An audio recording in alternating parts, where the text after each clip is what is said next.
네, 안녕하세요. 바이블 텔링 쿨링거 루아입니다. 지난 시간에 이어서 계속 야곱 이야기를 이어가 보겠습니다. 야곱이 이제 외삼촌 집에서 20년 동안 결혼하고 이제 일을 했는데 외삼촌이 대가를 지불하지 않죠. 근데 하나님의 도우심으로 재산이 늘어나게 되었는데요. 이제 라반과 라반의 아들들이 야곱이 재산이 모은 것을 질투를 합니다. 하나님께서 그 시점에 이제 고향으로 돌아가라고 말씀을 하시죠. 그러니까 여태까지 라반이 대가를 주지 않기 위해서 속임수를 쓰고 계략을 썼는데 하나님께서 야곱에게 초월적인 방법으로 꿈을 통해서 재산을 모을 방법을 알려주셨기 때문에 그 계약에 따라서 합법적으로 그 모든 재산을 얻게 된 거라서 더 이상 라반이 이제 야곱을 이용해 먹을 수 없는 그런 속임수나 계략에 통하지 않는 상황이 된 거죠. 하나님의 섭리를 이제 막지 못하게 되는 겁니다. 하나님께서 야곱을 돌려보내실 때가 되었기 때문에 더 이상 라반이 야곱을 이용해 먹지 못하는 거죠. 그래서 라반이 야곱을 질투하게 되고요. 하나님께서는 이 시점에 이제 고향에 돌아가라고 야곱에게 명령을 하셔서 야곱이 자신의 아내 라헬과 레아에게 이야기를 합니다. 라헬이 먼저 언급이 되고 있죠. 동생인데도 야곱에게 이 라헬이 아내로서의 우선순위에 있다는 것을 또 알 수가 있고요. 이제 지금 외삼촌 라반이 자신에게 이제 대하는 게 예전과 같지 않다고 야곱이 얘기를 하면서 그래도 내 아버지 하나님은 나와 함께 계셨다. 그대들도 알거니와 내가 20년 동안 열심히 고생했지만 라반이 나를 속여서 품삯을 10번이나 변경을 했고 그러나 하나님이 라반을 막으셔서 나를 보호해 주셨고 내게 이제 재산을 주셨다는 그 섭리를 쭉 얘기를 하고 있죠. 그래서 이제 하나님께서 출생지로 돌아가라고 말씀하셨다. 아내들에게 이 얘기를 했더니 아내들은 우리가 우리 아버지 집에서 무슨 몫이나 유산이 있겠어요. 라고 얘기를 해요. 그러니까 원래는 법적으로 결혼 지참금의 일부는 신부의 것이거든요. 그러면 야곱이 결혼을 위해서 라헬을 위해서 7년, 레아를 위해서 7년, 14년을 이제 일을 했는데 그 노동값의 일부는 딸들의 몫이라는 거죠. 그런데 아버지가 우리를 팔고 우리의 돈을 다 먹어버렸다라고 딸들이 고백을 하고 있어요. 이것은 아버지가 우리를 외국인처럼 여기는 것이죠. 아버지가 우리를 남처럼 생각하고 우리의 돈을 다 되돌려주지 않고 아버지가 혼자서 독차지했다. 그러니까 더 이상 아버지에 대해서 이 친정에 대해서 지금 정이 없다는 거죠. 그래서 이제 남편 야곱을 따라서 남편의 고향으로 돌아가는 것에 동의를 하고 있는 겁니다. 이제 하나님이 당신에게 이르신 일을 다 준행하세요. 하나님은 우리 아버지에게서 취하여 가신 재물은 우리와 우리 자식의 것이니 이제 진행하라는 거죠. 그래서 야곱이 가족과 재산을 이끌고 가나안 땅 아버지 이삭에게 출발을 합니다. 근데 갈 때에 라헬이 아버지의 드라빔을 도둑질을 하죠. 이 드라빔은 이제 그 우상인데요. 라반이 섬기는 신인 거죠. 이 신을 납치하는 거예요. 아이러니하죠. 라반이 3일 만에 야곱이 도망한 것을 알게 되어서 그 형제를 거느리고 7일 길을 쫓아가서 드디어 이제 길르앗 산에 도착을 합니다. 지금 야곱이 어느 상황이 있냐면은 고향에서는 에서가 기다리고 있고 지금 뒤에서는 라반이 뒤쫓아오고 있어요. 이 야곱에게. 이 에서는 야곱에게 피해를 당한 피해자예요. 사기를 당한 거죠. 그런데 이 라반은 야곱에게 사기를 친 가해자예요. 둘 다 복 때문에 지금 에서에게 야곱은 복을 뺏은 사기꾼인 거고 라반은 야곱의 복을 착취한 사기꾼인 거예요. 그러니까 복을 빼앗긴 자가 고향에서 지금 야곱을 죽이려고 기다리고 있는 상황이고 뒤에서는 복을 빼앗으려는 자가 착취하려고 뒤쫓아오고 있는 그런 상황 가운데 야곱이 놓여져 있는 거예요. 근데 하나님께서 막아주시죠. 추격하는 라반에게 꿈에 나타나셔서 야곱을 건들지 말라고 하나님께서 말씀하세요. 그래서 라반이 야곱에게 와서 작별 인사도 하지 않고 떠났냐고 하면서 애꿎은 것들을 원망을 하는데 왜 자신의 신을 도둑질했냐고 따지는 거예요. 그러니까 추격한 이후에 옹색한 변명을 하고 있어요. 라반은 자신의 재물, 딸, 손자들을 다 도둑 맞았다고 생각을 해요. 이것은 원래 야곱의 것인데 야곱의 몫을 아직도 인정하고 있지 않죠. 야곱이 노동의 대가로 산 것을 인정하지 않고 있는 거예요. 그러니까 야곱이 외삼촌이 딸들을 억지로 빼앗을 것을 두려워했다고 얘기를 합니다. 자신의 아내들인데 이 외삼촌 라반이 힘으로 부당하게 야곱의 것들을 착취하고 있었기 때문에 지금 고향에 가겠다고 하면은 이 아내들을 못 데려가게끔 충분히 그럴 수 있는 힘이 있었던 거거든요. 외삼촌의 신을 가져간 사람은 죽을 것이다. 우리 중에 그런 사람이 없다라고 야곱은 확신하고 얘기를 하죠. 그래서 라반이 수색을 합니다. 다 이제 자신의 신이 어디에 있는지 누가 가져갔는지에 대해서 수색을 하는데 지금 라헬 장막에 들어갔을 때 자신 아래에 라헬이 깔고 앉아서 생리가 있어서 못 일어나겠어요 라고 얘기를 하죠. 그러니까 지금 신이 모욕을 받고 있는 상황이에요. 그 우상이. 지금 남편을 속인 아버지를 속이고 있는 라헬의 지금 행동을 보고 계십니다. 라반이 그래서 찾지 못하게 돼요.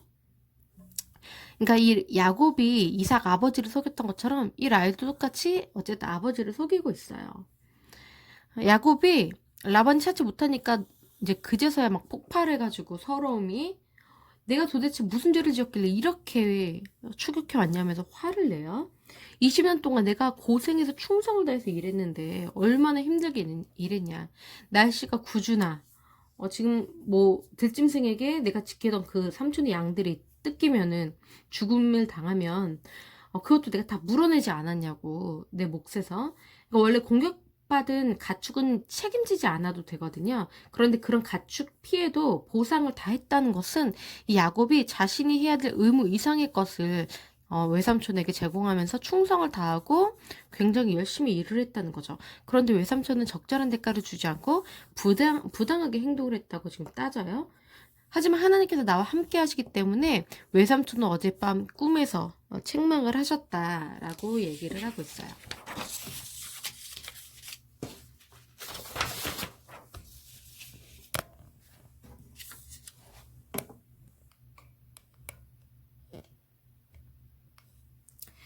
야곱이 돌기둥 세우고 라반이 형제들에게 돌무더기를 쌓게 해서 야곱과 언약을 맺습니다. 라반이요.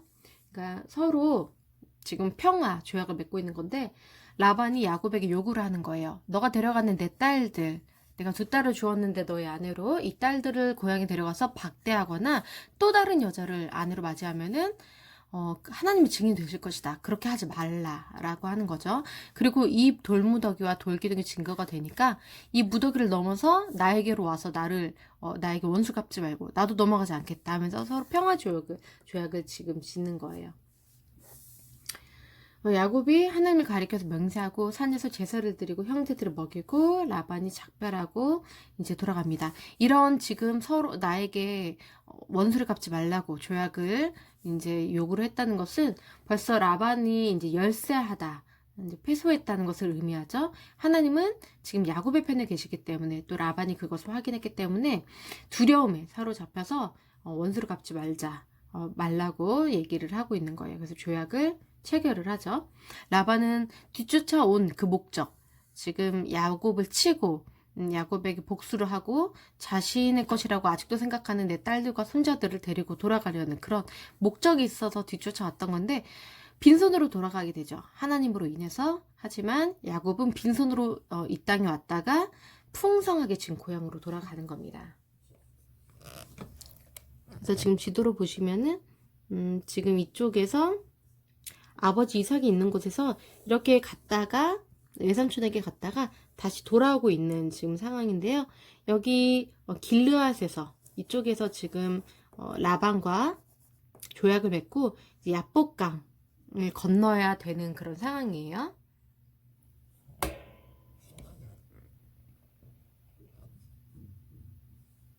지금 이제 형 에서를 만날 준비를 지금 합니다.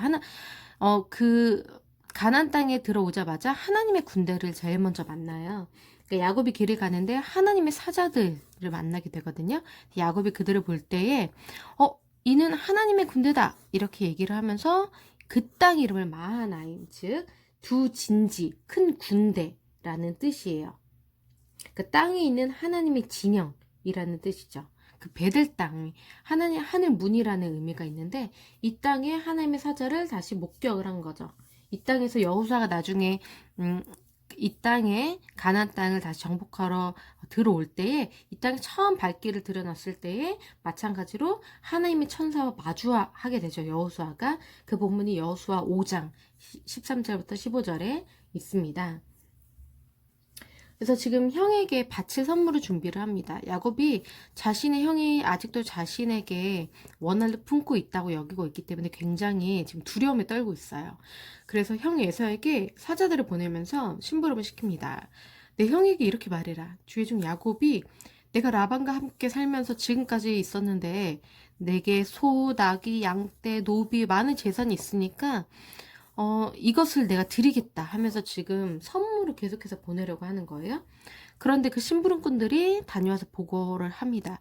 우리가 가보니까 형 에서가 400명을 거느리고 지금 야곱 당신을 만나려고 주인님을 만나려고 오고 있습니다.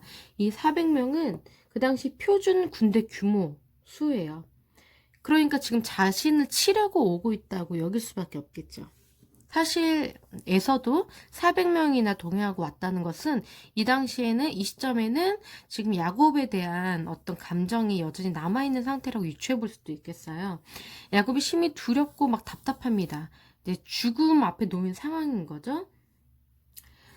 자신과 함께한 동행자와 그리고 그러니까 양소, 낙타, 재산을 다 2배로 나눠서요.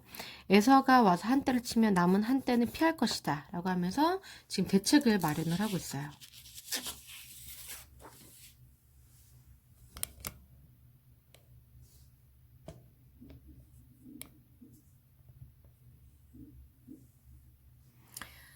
지금 이 상황에서 야곱이 하나님께 기도합니다. 내 조부 아브라함의 하나님, 내 아버지 이삭의 하나님 여호와여, 주께서 내게 명하시기를 내 고향 내 족속에게 돌아가라. 내가 너에게 은혜를 베풀리라 하셨습니다.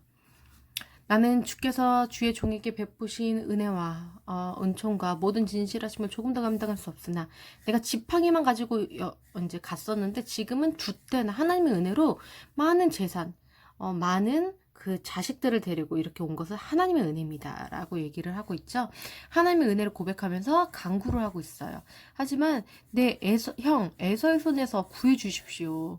그가 나와 내 아내들, 내 자식들을 칠 것 같습니다. 죽일 것 같습니다 라고 지금 얘기를 하고 있어요. 그러니까 지금 쫓겨나왔던 그 고향 땅에 하나님의 인도로 하나님께서 주신 복으로 인해서 지금 귀환을 했는데 지금 이런 상황 가운데 놓여져 있는 거죠. 하나님의 그 약속을 붙들고 기도를 하고 있어요. 하나님께서 내게 반드시 은혜를 주셔서 너의 씨로 바다에 셀 수 없는 모래와 같이 내 후손이 많게 하시겠다고 약속하시지 않으셨습니까? 라고 하면서 기도를 하고 있죠. 야곱이 그래서 많은 예물을 택하는데요.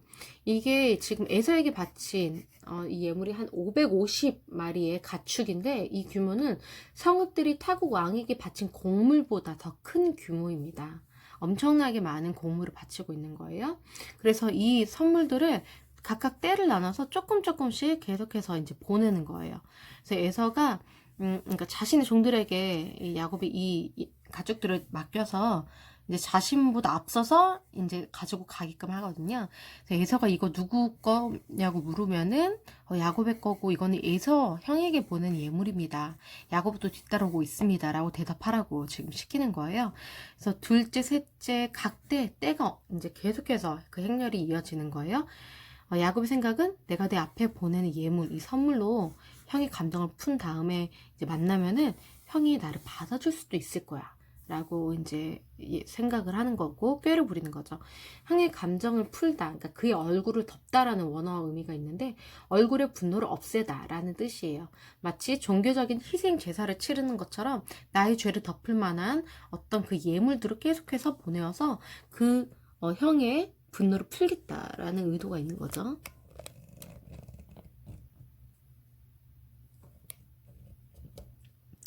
이 상황에서 예물은 앞서 보내고 자신은 이제 무리 가운데에서 밤을 지새우다가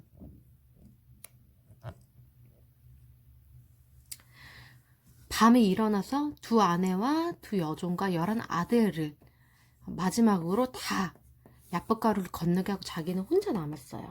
그러니까 어떠한 소유물도 지금 이제 다 없고요. 강 저편으로 보냈으니까 또 아무도 없고 나를 보호해줄 막이 아무것도 없이 홀로 지금 남은 거예요. 홀로 하나님과 대면하는 순간이죠. 어떤 사람이 와서 날이 새도록 야곱과 씨름을 합니다. 야곱을 이기지를 못해요. 그러니까 야곱을 이기지 못한다는 거는 야곱에게서 놓이지를 못한다는 거예요. 야곱이 꽉 잡고 있으니까요. 야곱도 계속해서 엎드리지 않고 꾹 붙들고 계속해서 씨름을 하고 있죠. 그가 야곱의 마침내 허벅지 관절을 치는데요. 가볍게 그냥 딱 치는 거거든요.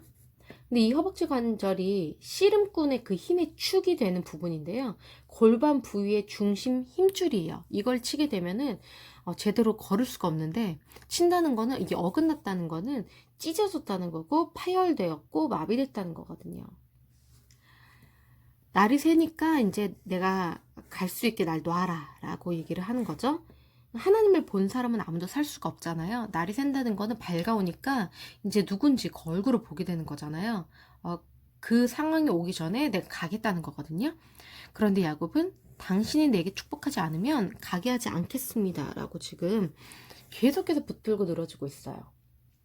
그러니까 축복해달라고 한다는 거는 그 축복해주는 사람이, 그 존재가 주도권을 가지고 있다는 거거든요. 야곱이 내게 축복해 주십시오 한다는 거는 그 상대방의 주도권을 인정하고 겸손히 엎드리는 태도로 보이는 거예요. 지금 신체의 힘은 꺾이면서 기도의 힘으로 그게 이제 그 간구하는 것으로 그 열정이 옮겨져 가고 있어요. 야곱의 에너지가 포기하지 않고. 지금 이 상황에 대해서 호세아 12장 3절부터 6절에 보시면은 이 상황에서 야곱이 울면서 막 간구했다고 나오거든요. 그랬더니 이름을 묻습니다. 너의 이름은 무엇이냐? 항상 자백을 요구하시는 그런 하나님의 모습을 저희가 창세기 지난 시간에서 아담에게도 그랬고, 항상 물어보시는 가인에게도 그랬고, 너가 무슨 짓을 했느냐, 어디 있느냐, 항상 이제 자백할 기회를 주시고 고백할 기회를 주시거든요. 야곱에게도 마찬가지입니다. 너의 이름이 무엇이냐? 야곱입니다. 야곱의 이름의 뜻은 속이다, 그러니까 뒤꿈치를 잡다, 이런 뜻이잖아요. 그러니까 자신을 고백하는 것과 마찬가지예요. 회개하는 순간이라고 볼 수도 있겠죠. 그런데 이 순간 너의 이름은 이제 야곱이 아니다. 너는 속이는 자가 아니야. 너는 이제 움켜쥐는 자가 아니야. 속죄를 받는 순간이고요. 너는 이제 이스라엘이라고 부를 거다. 거듭나는 순간이에요. 이는 너가 하나님과 사람들과 겨루어서 이겼기 때문이다. 이겼다는 것은 지탱했다, 견뎠다라는 거예요. 하나님의 그 복을 받기로 하나님께서 처음부터 이제 야곱을 선택하셨는데, 야곱은 끊임없이 자신의 힘으로 그 복을 얻기 위해서, 쟁취하기 위해서 속임수를 하고 이제 움켜잡는 그런 삶을 살았는데, 형에 의해서 이제 고향을 떠날 수밖에 없게 되고, 삼촌에 의해서 20년 동안 고생하면서 손에 아무것도 쥘 수가 없게 되고, 이런 상황에서 자신의 한계를 이제 부딪히면서 자신의 나약함을 깨닫게 되면서 드디어 하나님만을 붙드는 그런 상황에 지금 처하게 되는 거예요. 그리고 하나님께서는 이 상황이 왔을 때에 야곱이 울면서 간구하고 자신의 어떤 그런 죄를 고백하면서 자신의 나약함을 인정했을 때에, 하나님을 구했을 때에 드디어 이스라엘이라는 새 이름을 주셨다는 거죠. 당신의 이름을 알려주십시오. 왜 내 이름을 묻느냐? 이거는 내가 누군지 깨닫지 못하느냐? 라는 의미예요. 아직도 내가 누군지 모르겠니? 야곱이 그곳 이름을 브니엘이라고 했습니다. 그러니까 하나님이 이런 질문에 대해서 하나님이시다라는 것을 깨달았다는 거죠. 내가 하나님과 대면하여 보았으나 내 생명이 보존되었다 라고 고백을 합니다. 이거는 지금 자신의 형을 만나서 자기가 죽임을 당할까, 내 아내와 내 자식들이 형의 복수로 인해서 다 멸절당할까봐 두려워 떨고 있던 야곱이 용기를 얻게 되는 거예요. 응답을 받은 거예요. 내가 하나님을 배웠는데도 내가 살았어. 그러면은 내 형 에서를 만나도 나는 살 수 있어. 왜냐면은 야곱, 그러니까 형을 속인 야곱이라는 이름이 이제 지워졌기 때문이죠.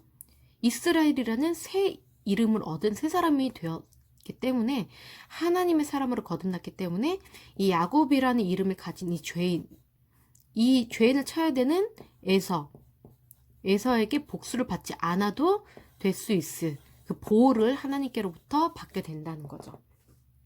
죄값을 면제받은 거예요. 그래서 어떻게 보면은 이 야곱과 예수님과 대조가 되는 부분이 있어요. 이 야곱은 자신의 이제 죄값을 면제받은 거예요.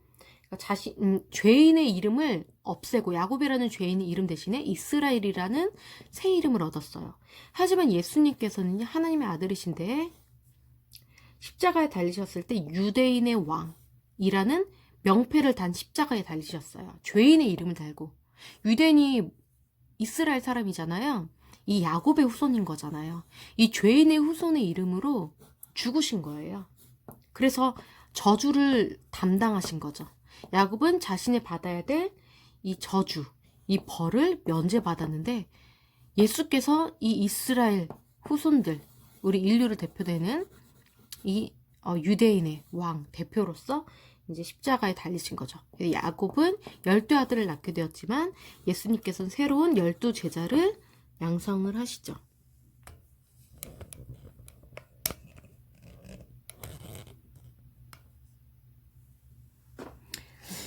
그래서 이제 그 분야를 지날 때에 해가 돋았는데요. 20년 전에 형을 피해서 도망갔을 때에 해가 졌다고 이제 표현이 됐었잖아요. 20년 후에야 해가 돋았다는 거는 이제 야곱의 그 고난의 시간이 이제 종료되면서 새로운 이름을 얻은 그 이스라엘이 새 시대를 이제 맞이하게 됐다는 그런 수사적 표현이죠. 근데 이제 그때부터 다리는 절개되었어요. 그러니까 자신이 의지했던 그러니까 도망갔던 그 다리, 그런 자신의 힘으로 살아보려고 했던 모든 시도들, 그걸로 대표되는 그 다리의 기능이 손실된 거죠. 이제부터는 정말 하나님만의 의지에서야만 살 수가 있게 됐어요. 거듭난 거죠. 새 사람이 되었지만 절룩거리면서 이제 살게 되는 거죠. 그러니까 육체의 힘은 잃었지만 영적인 힘, 그러니까 하나님의 힘으로 살아가는 새 사람이 되었다는 거예요. 그 사람이 야곱의 허벅지 관절에 있는 이 둔부의 힘줄을 쳐서 이스라엘 사람들이 지금까지 허벅지 관절에 있는 둔부의 힘줄을 먹지 않는다. 승리의 약속을 얻었지만 힘겹게 얻은 축복인 거죠. 하나님의 이제 종으로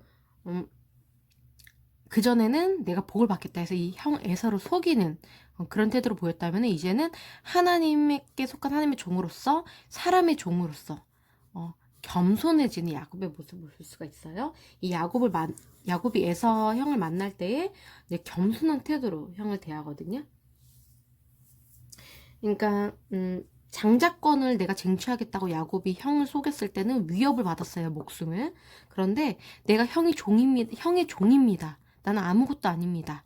라고 형 앞에 엎드렸을 때는 형에게 수용을 받아요. 용서를 받거든요.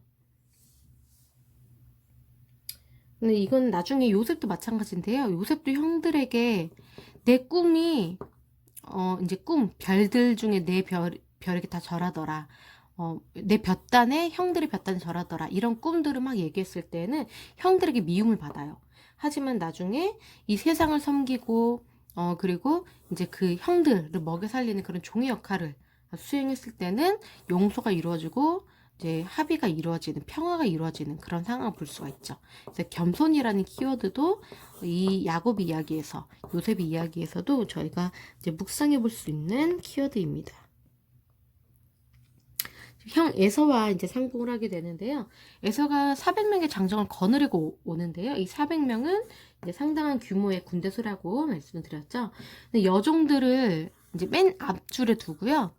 그리고 레아와 그 자식들, 그 다음에 라헬과 요셉, 그리고 자신은 형 앞에, 맨 앞에 나아가서 이제 7번 땅에 굽히며 나아가는데요. 근데 이 순서로 보면은 라헬과 요셉을 제일 보호하려고 했다는 것을 볼 수가 있죠. 네, 이렇게 야곱은 자신이 제일 아끼는 라헬과 요셉을 맨 뒤에 두고 그 다음에 아끼는 레알과 자식들을 두고 맨 앞에 여종들과 그의 자식들을 두고 자신은 제일 앞에 형에게 나아가서 몸을 7번 땅에 굽히면서 이제 나아가요. 그러니까 자신이 제일 앞서서 나갔다는 거는 이제 두려움을 극복했다는 거죠. 그 전날 밤까지만 해도 자신의 모든 가족들을 강 건너편으로 보내고 자신은 맨 뒤에 남았잖아요. 이제는 자신이 제일 먼저 앞장서서 나아가는 거죠. 7번 땅이 굽히며 나아가는 이 행동은 봉신이 군주에게 경의를 표하는 이 당시의 인사법이거든요. 왕처럼 형에게 대우를 하는 거죠. 이것을 본 에서가 달려와서 안고 함께 웁니다. 그러니까 절뚝거리면서 걸어와서 자신을 향해서 7번 경의를 표하는 그 동생의 모습을 본 에서는 달려와서 입을 맞추고 안고 펑펑 우는 거예요. 야곱은 가족, 형을 배신했지만 에서는 가족애를 보이는 그런 행동을 하죠. 동생을 끌어안고 환영을 하고 있어요. 에서가 이제 형에게 야곱이 형에게 계속해서 이제 선물을 보냈잖아요. 근데 그거를 이제 거절을 합니다. 야곱이 이제 아내와 자식들도 형에게 인사시켰는데 에서가 선물을 거절하자 야곱이 다시 강권해서 그 선물을 받게 합니다. 내게 축복하지 않으시면 가게 하지 않겠다. 어제 이제 그 천사에게 하나님 사자에게 그렇게 얘기를 했었잖아요. 똑같이 이제 야곱이 내 선물을 받지 않으시면 가게 하지 않겠다. 이런 강력한 태도로 이제 에서에게 강권을 해서 에서가 결국에는 예물을 받게 되죠. 그러니까 하나님이 예물을 받으신다는 거는 그 예물을 바친 자를 용납해 주신다는 의미잖아요. 에서와 가인의 사례에서도 볼 수 있듯이 가인의 예물을 받지 않으셨다는 거는 그 예물을 바친 자를 받지 않으신다는 거잖아요. 예물과 그것을 바친 자를 동일시 한다고 그때 말씀드렸는데 마찬가지로 야곱을 용서했다는 이 에서의 마음이 진심이라면은 야곱이 바치는 예물을 받아야 된다는 거죠. 그러니까 지금 형의 복을 이제 사기를 쳐서 앗아갔던 이 야곱이 자신이 그 받은 복을 에서에게 돌려주는 상황이에요.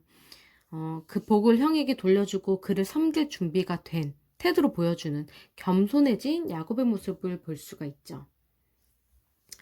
이제 공적으로 예물을 바치고 에서도 공적으로 그 예물을 받으면서 이제 이 용서와 화해가 공인된 거예요. 에서가 함께 이제 가서 같이 살자라고 제안을 했습니다. 그러니까 이제 자신의 집에서 이제 세일 땅에 그때 에서가 거주하고 있었는데 거기로 가자고 이제 얘기를 하지만 야곱은 거절하죠. 뒤따라 가겠습니다 하고 이제 내 종을 두고 가겠다 하는 것까지도 이제 형의 말을 거절을 하고 이제 형을 먼저 가라고 보내요. 에서는 사냥꾼이잖아요. 그리고 이 야곱은 목자입니다. 사냥꾼은 무척 빠르죠.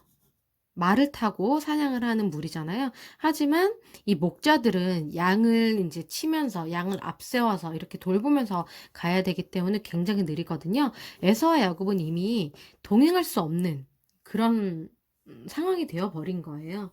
그것도 하나님의 뜻이 아니기도 했고요.